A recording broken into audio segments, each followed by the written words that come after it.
আমি আপনাদের সন্তান, আপনাদের সহযোদ্ধা।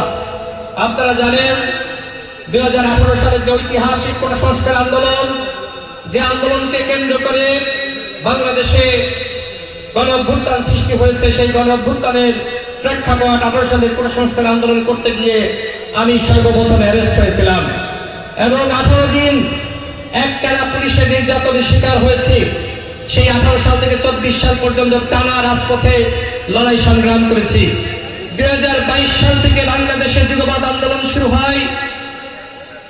বিএনপির সংগ্রামী চেয়ারম্যান জননেতা জনাব তারেক রহমানের নেতৃত্বে বাংলাদেশের সেই যুগপৎ আন্দোলনে আমরা ছিলাম।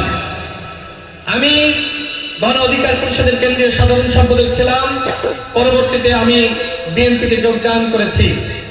আমরা সবসময় জনাব তারেক রহমানের নেতৃত্বে বাংলাদেশে আন্দোলন সংগ্রাম করেছি।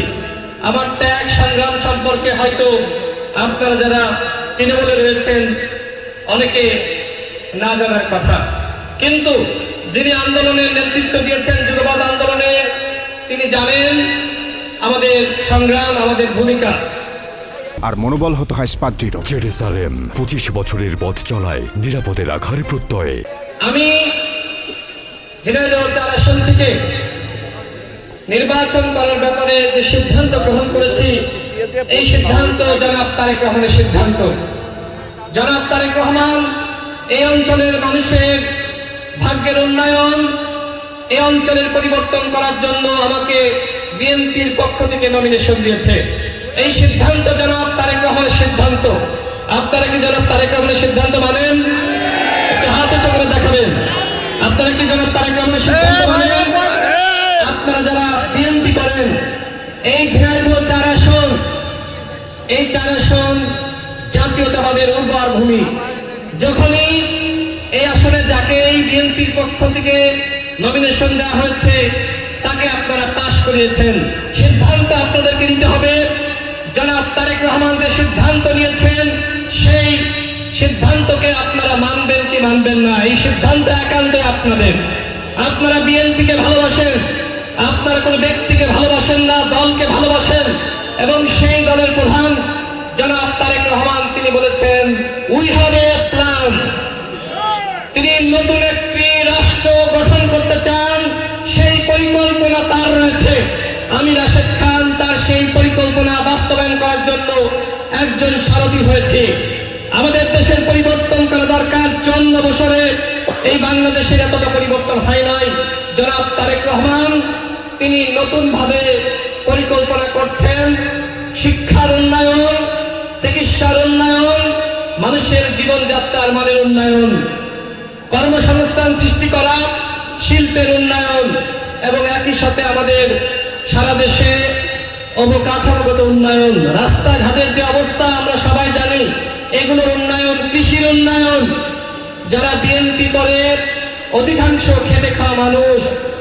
বিভিন্ন জায়গায় পরিসংখ্যান আপনারা দেখেছেন যে বিএনপি হলো খেটে খাওয়া মানুষের দল। আমার সামনে যারা আছেন আপনারা অধিকাংশ কৃষক, শ্রমিক, খেটে খাওয়া মানুষ। আমি যেটা বিশ্বাস করি আপনারা জনাব তারেক রহমানের পরিকল্পনা বাস্তবায়নে তার সাথে থাকবেন।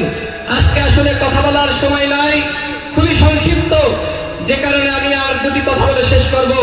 সংগ্রামী সাথী বন্ধুগণ, এখানে আপনারা অনেকে প্রার্থী ছিলেন, বিভিন্ন গ্রুপ রয়েছে।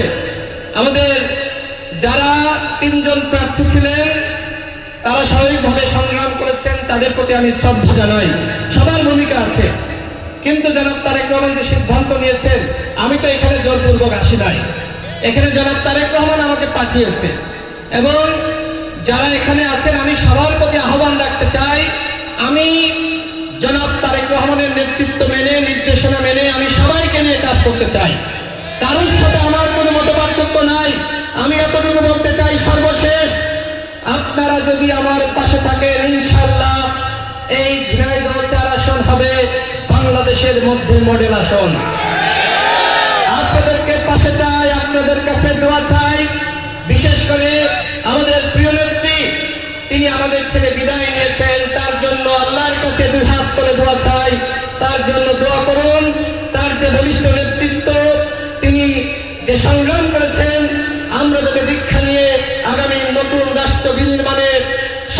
জাতীয়তাবাদী শক্তি একসাথে কাজ করতে পারি।